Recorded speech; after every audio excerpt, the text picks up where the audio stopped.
Thank you for your talk. It's very wonderful to see you. Unfortunately, I never got to read my book. So that was, it sounded like someone else wrote that. When I sent, I was working with somebody who was kind of editing the book with me on occasion. He would change things. I noticed some things that this person changed. Like I sometimes don't speak like that. But the bone of it, I know was there. But I never got to read it because they gave me some copies of the book and I gave them all away. So I never got to read the final copy. So it's interesting to hear. Anyways, I'm very happy to be here. Is any questions about Zen, meditation, practice? Any kind of question? Back there, I see. Oh, okay.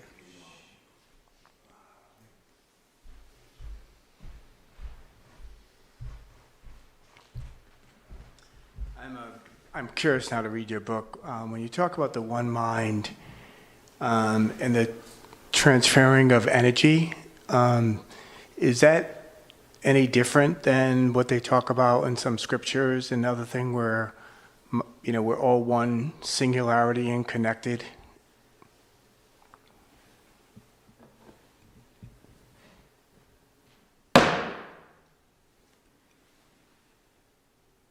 Does that answer your question?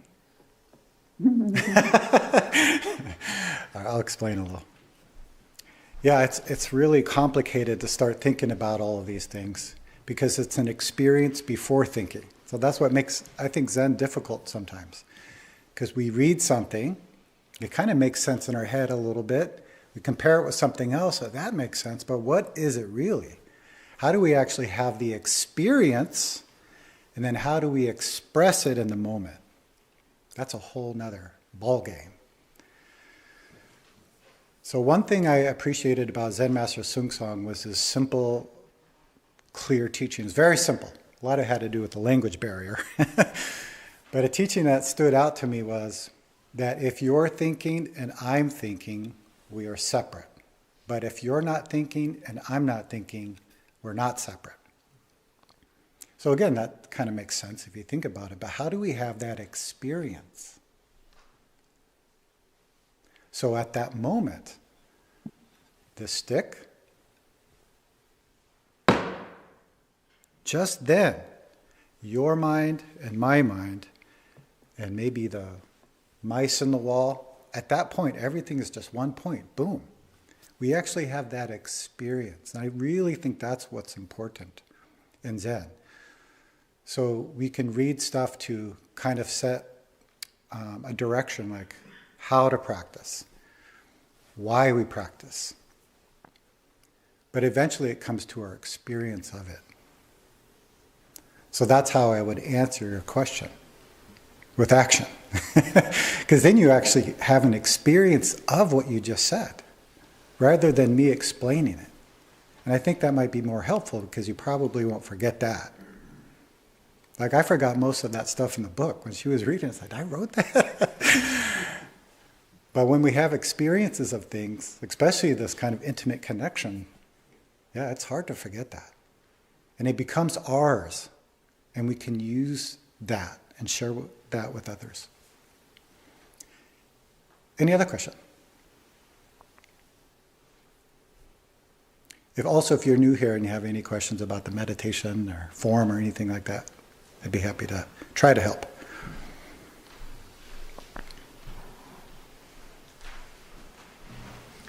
Good morning. Thanks for being here. Thank you for your talk, Elizabeth. Could you talk a little bit about this idea of being clear mind?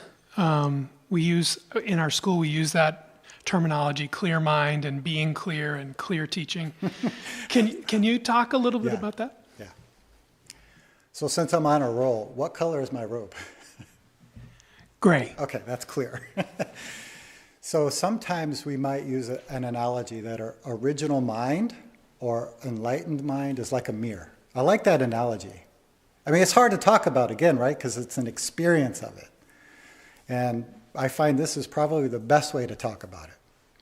But unfortunately, there's something clouding this mirror, right? We filter this world through this, or we look at this world or perceive this world through a filter. Maybe it's a I like, I don't like, this is good, this is bad. I've even had a Zen filter, or a Buddhist filter, or a clear mind filter, right? We can't really see what's happening. Like you burst in anger in front of the family, like Elizabeth mentioned. Where's your clear mind then? Even though that was very clear, we can talk about that later.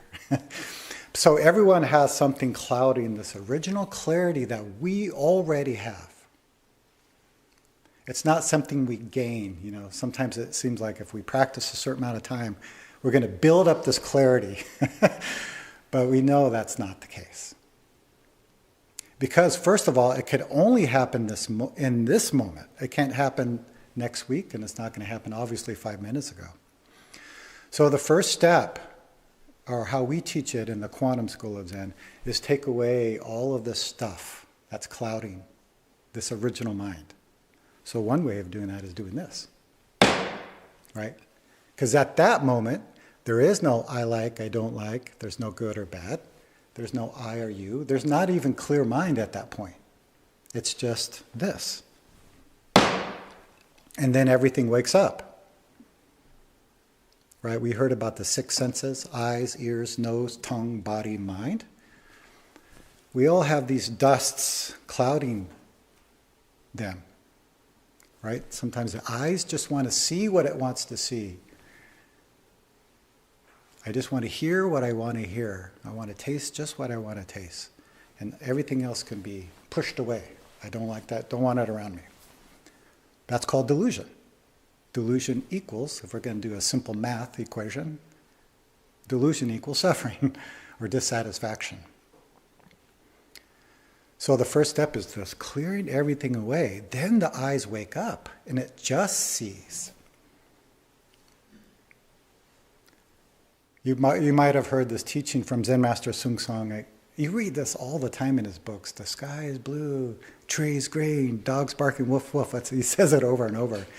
And it almost seems like, yeah, that's true. Okay, what kind of teaching is that? But I think it's an interesting teaching because usually dog barking, woof woof, it's not like that. I don't like that dog barking. It's very loud.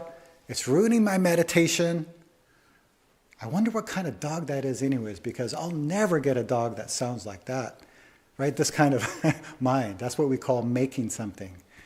There's the truth of the moment, and we add something to it. So that creates dissatisfaction. So the first step is to take all of that away so we can just see. And we don't hear the dog barking. We are the dog barking at that moment. Woof, woof, right? Or at that moment, that's what we are. Right? Now everything's clear. Oh, I can see my family clear now. I can see my friend. I can see my coworker. But that's not where we stop, obviously, and that's maybe another topic. But how does that function in our life? How do we actually use it? You know, we all want a clear mind, but then what? What do we do with that? And wanting a clear mind is kind of interesting too, because we already have it. So just waking up to that moment, waking up to this moment, and then responding to what's appearing. That's really the whole point.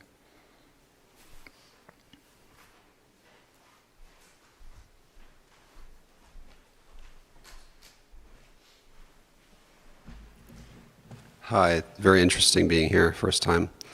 I'm interested to hear more about what you would perceive as like wanting. I think for me, so I've heard Joseph Goldstein talk about how wanting is suffering. Right? If you want a certain experience, then you're kind of, the whole time you don't have it, you're in this craving sensation. And I think to me, it's like being here, it's like, oh, I want to feel a certain thing, right? It's rather than just be with what is. I guess you could talk more about that. Would be great. Yeah. So that's a good reason to come. I also wanted to come here to this 1 week retreat. I look forward to it every year. And I might have some expectations about what's going to happen during that 1 week retreat. Sometimes it's not like that. Last year was not like that. Well, Nielsen even can probably remember the little COVID issue we had. So Was really looking forward to this retreat. Last year I did 1 week, I think the second week of Kyol Che. And I haven't been to the Zen Center in a few years because of COVID. And I was going every year. So, finally, I can go there and just sit in the monastery. It's one of my favorite places to sit. And probably anywhere in the world. I've only been to several places, but it's really a wonderful place. And the retreat started out pretty good. In fact, I was sitting there thinking, this is the best retreat I ever sat. And then things started happening. I mean, there were some things with the people there. There were some issues going on. I don't think it was abnormal, but we were able to manage and handle those situations. Somebody couldn't start the beginning of the week because they were sick. So they rested a few days, and then they came up the hill to the Kyol Che. And we all sat together. Then we find out the next day that he has COVID. I'm like, oh, really? It's like, here's my best retreat ever, complete. I was almost blissful, I'd have to say. I usually don't have retreats like that. So, this big problem appears. So I asked, what's the protocol? And I guess there wasn't really a protocol, so we didn't quite know what to do. All right, first isolate the person. All right, get him back down to the Zen Center. Then I think we decided to test everybody. So we had to stop the retreat, get everybody in the kitchen. Wait, he's not here, Mark.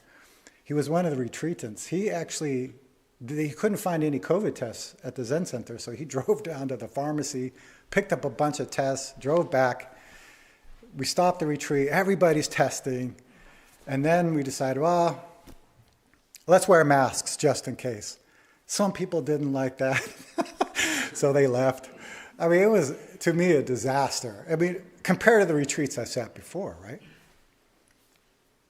So I wanted it, obviously, to go a certain way, right? That's okay. I don't think the wanting is the problem. It's the holding of the wanting that's the problem. It's the holding of the expectation that's the problem, right? Because if it didn't go my way, right, what happened? I was very upset. So obviously I can't respond to what's happening. So that's where practice comes in. All right, I feel bad, didn't get my way. Now what? In fact, that's a good question to ask at any moment. Something's appearing, so now what? Maybe you just feel like you realized enlightenment. Okay, great. Now what? It's always the same. Now what?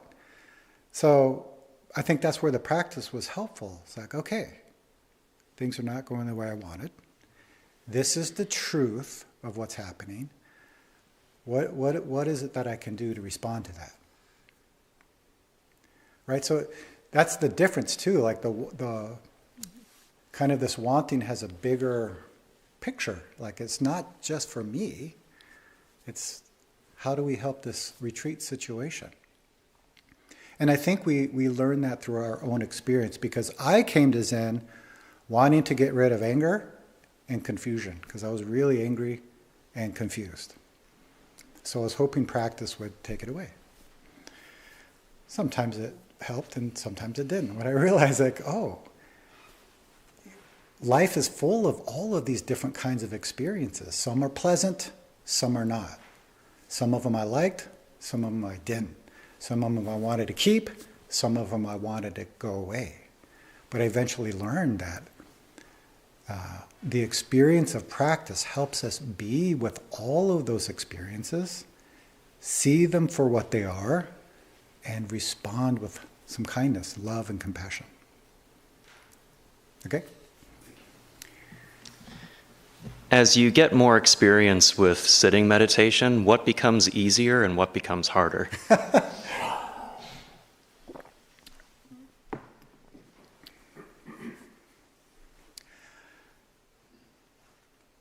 Well, I have to say, just from my experience, that it never becomes easier. But it becomes more clear. I think there's a difference. Like sitting retreats is still hard. It's physically hard. You know, your mind's doing whatever it does. But that's more clear now. I think sometimes what's difficult is we get into an expectation or we get some kind of sickness. Like, we see the world through a Zen view. That's a problem. I think this word spiritual bypassing, it just means you're not seeing the truth of it. You're avoiding or ignoring the truth. That's the definition of ignorance. So we have a vow, the 4 great vows, right? The first one is sentient beings are numberless. We vow to save them all. That sets the intention for our practice. Our practice is not just for me. It's for all beings, including myself, because I'm not separate from all beings, right? The second one's interesting because it says delusions are endless. So it doesn't matter how long you've been practicing. Delusions are endless. We vow to cut through them all. That means to see through them. So I just had a memory sitting up there, a lot of Kyol Che memories. I sat a lot of retreats up there, but when I was training as a monk, there was a Korean monk visiting the Zen Center, and it was his first time in America. So not used to kind of our style, the Quantum School of Zen forms. Our forms are a little bit different. I don't know how it is now in Korea. Also, different temples have their own forms, so I have no idea how it is. But he came from the place where the monks sat in the highest seat. Then you had nuns like way over there, and then lay people way in the back. Well, no Sinim knows this. Anyways, I was rooming with him for some reason, and this monk has practiced for 30 years. So that means also, this is what he said, he set 2 3-month retreats every year. So if you do the math on that, he set 60 retreats, 3-month retreats. He's a monk, that's what a lot of them do, right? So it's time to sit. And in our school, the way the room works out, usually the teacher's in the middle, and then you have monks and nuns, so monastics, but it's the seating order is by the precept state in our school. So you have teachers, Zen masters, JDPSNs, monastics, and then there's like senior Dharma teachers, and usually the newer people are near the head Dharma teacher, so they can get help if they need it. Okay, that's how we format. But apparently he's not used to that. Like he sits in the highest seat. So, come time for the sitting, we have a teacher sitting with us, Myoji Sini, JDPSN. She was a great nun, also a great teacher. She passed away. She's still with us. I still feel her when I sit up there. So anyways, Zen, my teacher, Daekwang Srim's sitting in the middle seat. He's leading the retreat. And Myoji Sinim's sitting right next to him. And then this monk of 30 years is sitting next to her. He did not like that. How did I know he didn't like that? Well, the end of the sitting period, Chikpi hits, boom, boom, boom, everyone gets up. Right? Who walks first? Usually we make room for the guiding teacher, so Daekwang Sim left. Right? And then she started to walk behind him. Then this monk said, "What?" And he tried to cut in a line. But if you know Myoji Sinim, she did not have that. She's like, whoop, just cut him right out. And he was like shocked. What? So it comes break time. We go back to our room to rest. Since I'm rooming with him, he's just walking in circles. Afternoon sitting comes. Same thing. Hit the Chukpi 3 times for sitting. The period is over. Chukpi hits 1, 2, 3. Everyone gets up. Daekwang Sinim starts to walk out. Myoji Sinim's following him, and this monk tries to get in again. And she boop, cuts him out. Now he's really pissed, because I can see his face was flushed. And then during the break, he went to Daekwang Sinim's room to talk to him. And my room's next door. I didn't hear any words. I just heard, blah, blah, blah, blah, blah, blah, blah, blah. Then that night, he packed his bags and left the retreat. So the next morning, I'm working down at the Zen Center, and I see Myoji Sinin, and I see Daekwang Sinin, and they're talking about what happened. And Daekwang Sinin said, this monk has been practicing for 30 years. And she said, 30 years practicing down the drain. I was like, oh. Now, that's an interesting statement, what she said. I don't think she meant that it was a waste of time, all those retreats.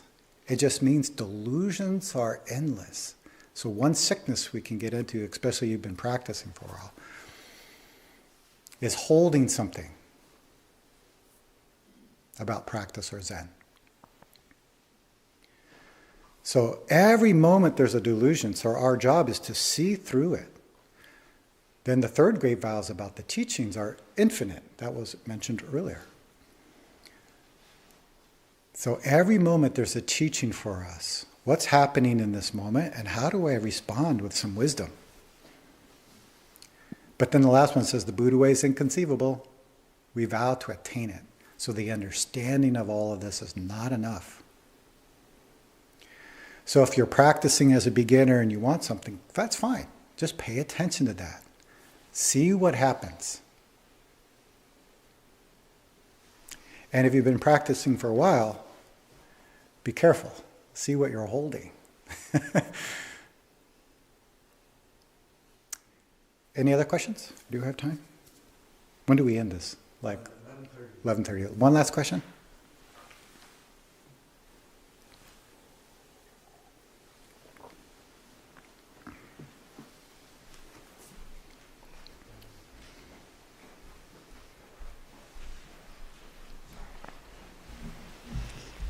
Hi. So earlier you were talking about clear mind. I think you kind of answered my question, but I'll ask it anyway.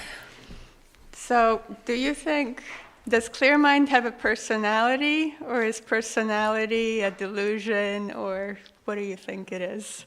It's a wonderful question, and I'm happy to meet you. So I think this is important because sometimes we get stuck in this idea of like no self. Have you heard this? Like no personality, no self, emptiness. What? How do we function like that in the world?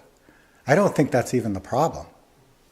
The problem is we believe it's a self-permanent, concrete thing. Right? I am this.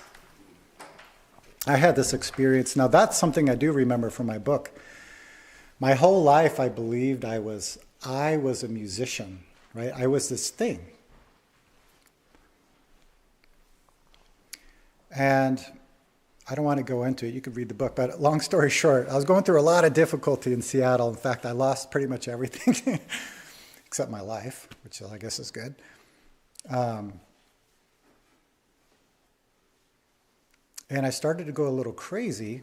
So I started seeing this therapist who was very interesting because she was like she practiced something, but I don't know what she practiced, but it's a very interesting person. And, I told her kind of life story, and I was working out some things with my ex, all of this kind of stuff. All that became clear of what I needed to do. And then it was time to say goodbye. So I wanted to visit her one more time just to say bye and thank you for your help. So then she said, let me ask you something before you go. I said, all right. You talked a lot about music, how you are music and music is you. Yeah, of course. She goes, what percent of music is you? Ooh, that's a weird question. 90%. 90%?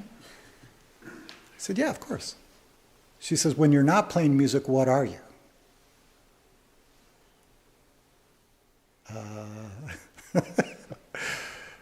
I was really embarrassed. Like I had, since 13, this whole strong idea I was this thing, but if I'm not doing that thing, then what am I? This is where Zen practice comes in. I don't think she practiced Zen, but it's not a Zen question. This is a human being question, right? Like, what am I really? So, one thing I heard my teacher say that I thought was helpful was, he said, before Buddha started practicing, he was very attached to name and form. I thought that was interesting. Because we all are in some way, right? We're attached to our identity or attached to our things, all of these things. But when he realized this enlightenment, had this experience before thinking, right? He was no longer attached to name and form because there was no name and form. Just like at this moment. Does that sound have name? Does it have form? Right? So we call that his enlightenment. In fact, they call it his nirvana. He was in this bliss. And apparently he didn't get up for, I think, a couple of weeks. Right? Would you? That's wonderful. But what did he do if we read his story? This is what we know from reading. I don't know if it's true or not, but this is what we've read. What did he do, though? He got up from the tree and what? He talked a lot. A lot. Just look at the sutras very intensely. So that's interesting. So he was very attached to name and form. He had this experience before name and form, but then he got up from the tree and used name and form to help other people.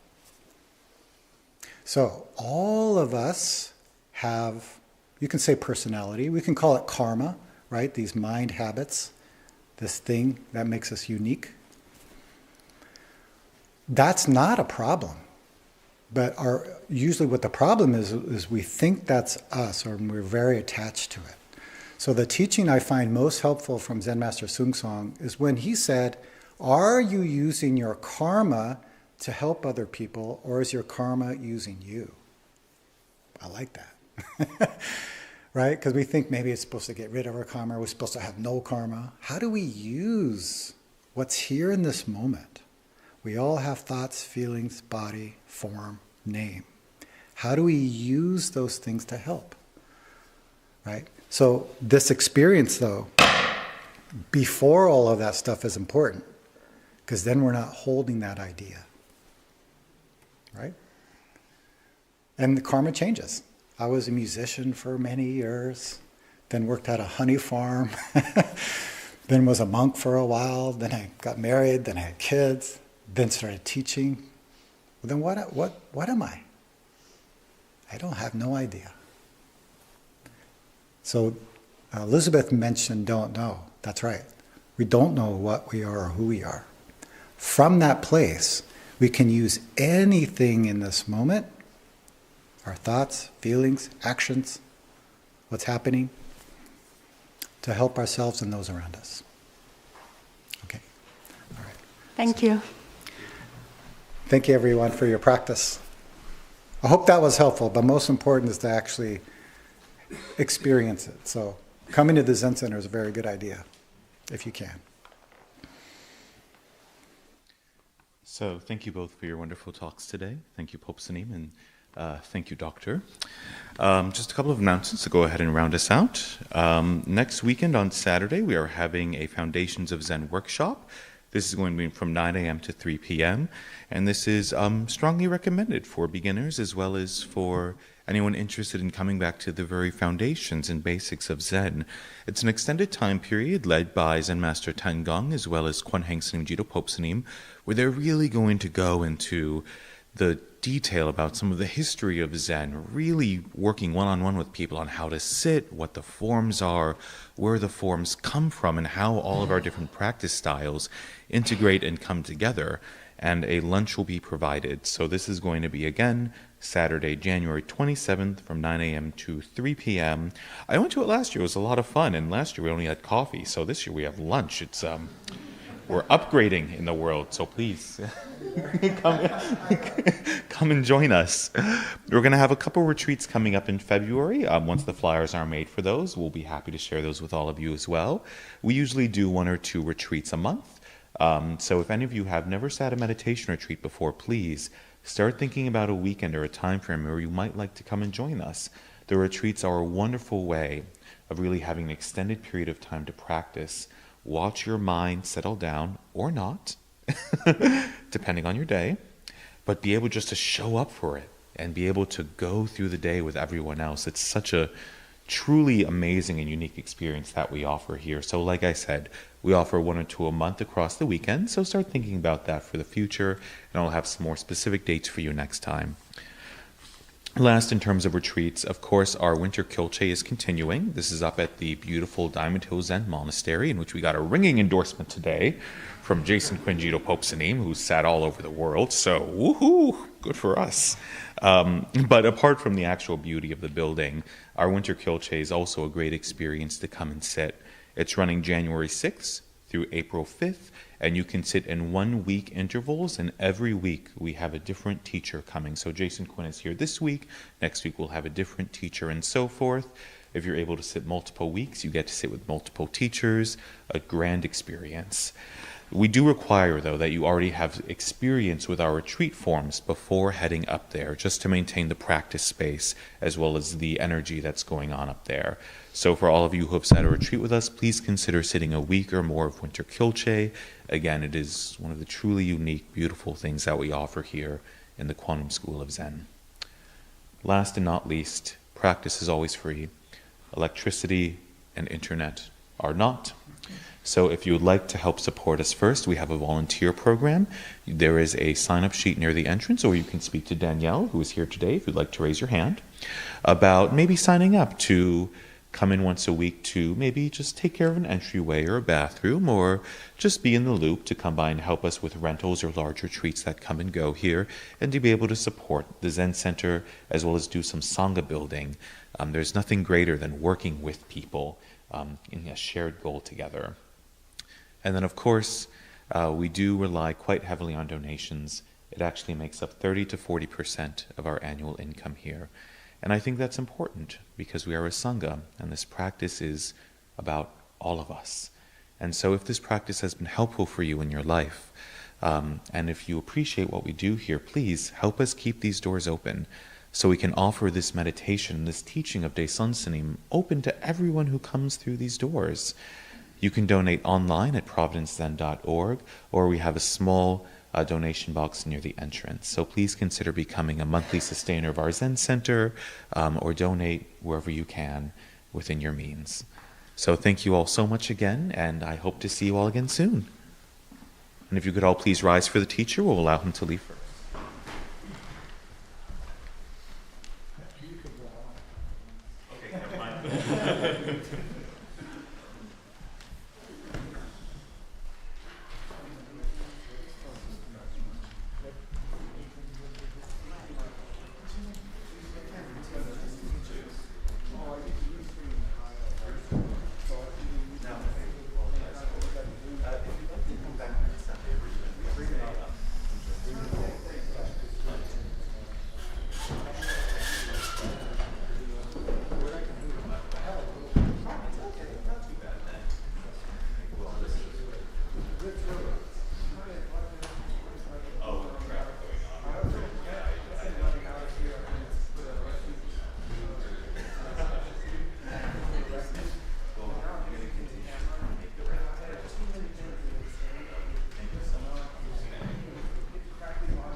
Good.